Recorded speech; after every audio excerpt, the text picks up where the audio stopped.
Nema Maxim. Adventure level, not applicable. Guild employee level 3. Orc, Nulevan. York, trying to keep the bittersweet pain out of his voice, read out Nash's new level. 11. A bystander might have mistaken the tone of his voice to be one of shock. Nash had jumped 2 entire levels during their adventure, which is an impressive accomplishment. But I knew the true cause of his hesitancy. York has never been good at maintaining relationships, especially long-distance ones. Nash and I, beginning our courtship, will split the brothers up, and they wouldn't be as close as they have been. In spite of York's feelings, my heart fluttered with excitement. Nash had promised me that we would begin our courtship once he hit level 10, and he'd finally done so. He has stayed true to his word, despite my advancement in the Adventurers Guild providing me enough pay that I could be our meal ticket. I had thought about pointing this out to him, but it probably wouldn't have hastened things. He had made a promise, and he's nothing if not stubborn. But now, his promise is fulfilled, and we can find— "Marry me," Nash said. York, Nick and I stared at him, completely dumbfounded. If it weren't for Nick and York's mimicking my own reaction, I would have wondered if I'd misheard him. The determination in Nash's emerald green eyes faltered for a moment at our reactions, but they remained locked on my own. "Fucking what?" York demanded. York's reaction very nearly mimicked my own internal monologue, though for different reasons. He had been expecting a bittersweet parting that lasted the course of a year or more. I had been expecting Nash to ask me on a date to begin our courtship. Instead, Nash had assumed that I'm head over heels for him and skipped straight to demanding my hand in marriage. The frustrating thing is that he's right about how I feel about him. However correct he is, though, it doesn't change the fact that it's insulting that he doesn't think he has to try to win me over. I'm a catch. He should feel like he has to move mountains to win my affection, damn it. On top of it all, he proposed in public. I glanced around the room and noticed several widened eyes staring at us. Which of the brothers did they hear? Does it matter?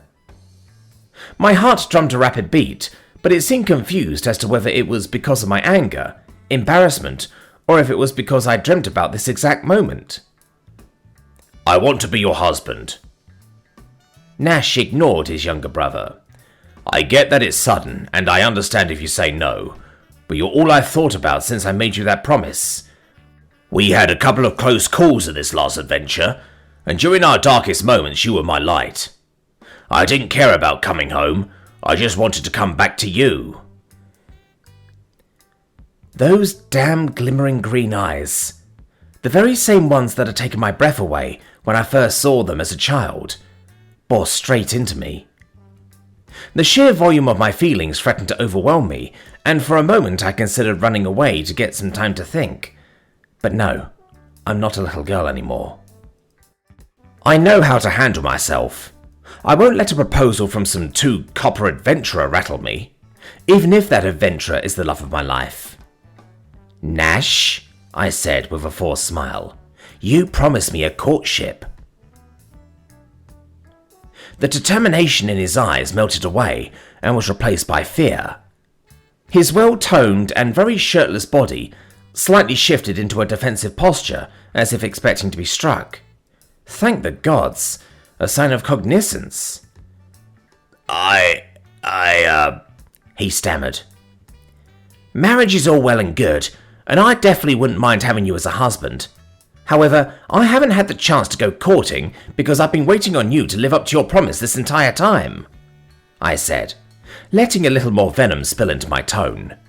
"I will be damned before I miss out on all the cute moments that come with a courtship. But I...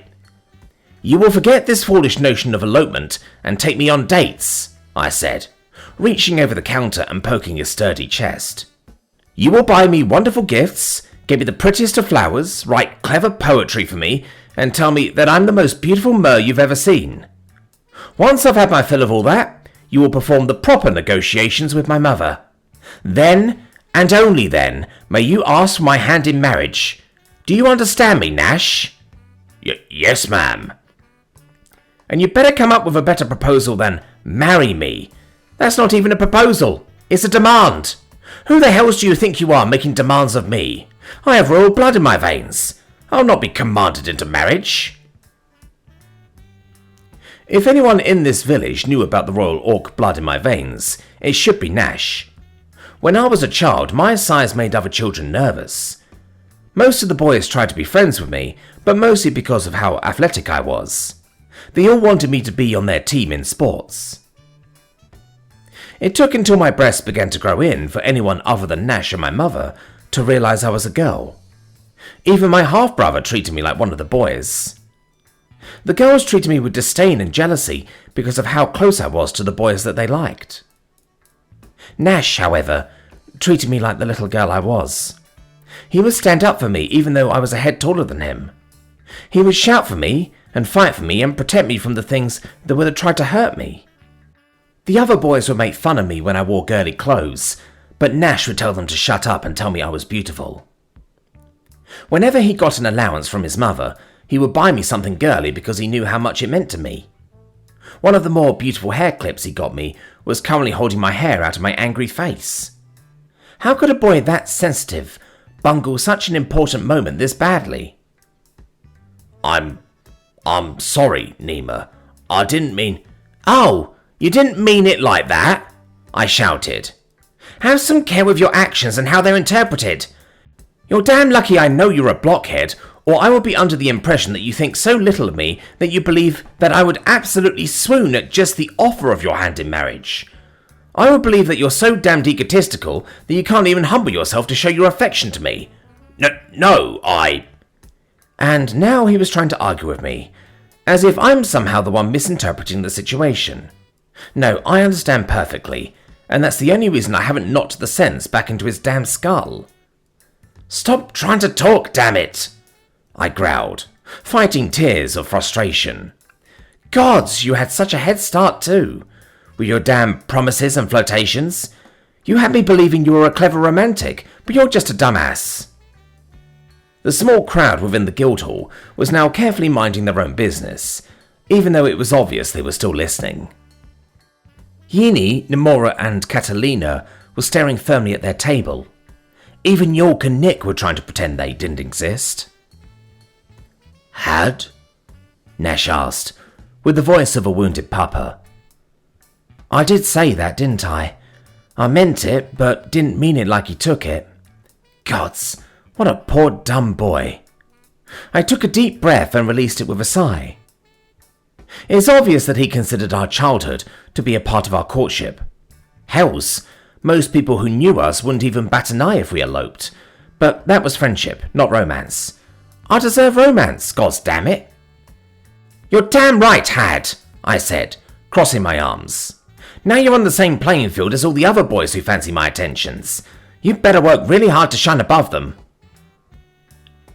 Determination returned to his face and he nodded, finally understanding what he'd done. But I didn't want to let him off just yet. And if you pull something like this again, I'm going to tell your mother, I said sternly. The eavesdropping crowd winced and the elder boys both went pale. Yulda isn't known to beat her boys, but even so, it's easy to imagine the former legend beating Nash within an inch of his life without even using a weapon. And gods help him if he tried to fight back. I won't, I'm sorry, Nash replied, then bowed. Miss Maxim, please forgive my transgression and... I'll forgive your transgression, but so help me gods, if you don't give it a little time before asking to court me, I'm going to get violent, I interrupted, with a very unladylike growl. Okay. He straightened and grabbed the back of his neck nervously. So, tomorrow then? I sighed again, releasing all the pent-up frustrations that had been bubbling within me. All the other women say that dumb men are the best men, but they conveniently leave out how frustrating they can be. After a moment of regaining my composure, I met his gaze. Yes, tomorrow. Since you obviously require a bit of hand-holding, I should also tell you that you need to make it up to me. You're smart enough to figure out how, right? Yes, ma'am. Good, I replied, a cold smile forming on my features. Will there be anything else? No, ma'am, the three boys answered in unison. Have a good night, I said, with mock sweetness. You too, York said. The three boys rushed out into the night without another word, and before I could leave the counter, they were replaced with Yini, Nemora, and Catalina. I could do without their sympathies, but I didn't have the energy to turn them away. They convinced me to sit with them, and Yini ran to get us some drinks. Did he really just propose? She asked once she returned, handing me a beer. Yeah, he sure did, I said, the exhaustion infiltrating my voice.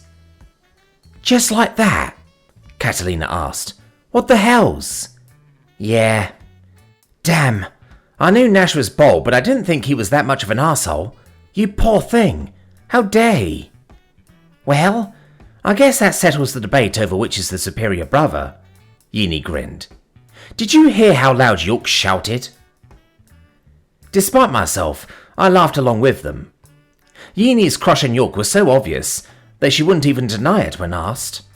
Unfortunately, she wants him to act more like Nash, with the exception of today's incident.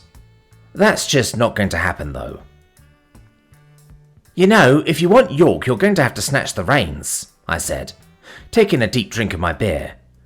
When it comes to love, he's dumber than his brother, and you just saw how dumb his brother can be. All men are kind of dumb when it comes to romance, Catalina said, taking a sip of her beer. That's why I prefer women. We all chuckled. Even though she's open about her sexuality, Catalina has always been incredibly shy when it comes to actual romance. Which is ironic, considering that she can pair with other species and as such has a much larger dating pool than we do. Yeah, Yini sighed. Oh well, I'll look at the bright side. I'm better off with my crush than Nemora is with hers. What? What crush? Nemora demanded. Oh, sweetie, I said sadly, putting a hand on her shoulder. Come on, you're almost as obvious as Yini is. No, I don't know what you mean. I don't have a crush on anyone. Nick, Catalina grinned. The, human, right? Human, Yini corrected, also grinning. I can't blame you, Nemora. He looks a bit like an orc, and he's probably pretty handsome for a human. Oh, fine. Nemora crossed her arms sternly. I like the way he looks, okay? And those eyes. They're really blue, Catalina agreed. This was the first time I saw them up close. Very pretty. It's probably not something you should pursue, though, I interjected, suddenly feeling a lot older. First of all, there's the We don't know that, though, Nemora interrupted, biting her lip a little. He looks kinda orcish. He might be kinda orcish, you know. Down there. That's true, Yini chuckled. None of us dared to take a peek. Oh, come on, I laughed. Well, I guess you could be right. But even so, he's from another world, right? That has to come with a whole cart full of baggage. I could be his nurse, though. Nemora winked. The rest of us expressed disgust and laughed. We joked around a bit more and finished our beers, then the girls went home. I ushered the rest of our patrons out the door and tidied things up a bit before closing the hall and heading home myself. Tomorrow had better be a big day.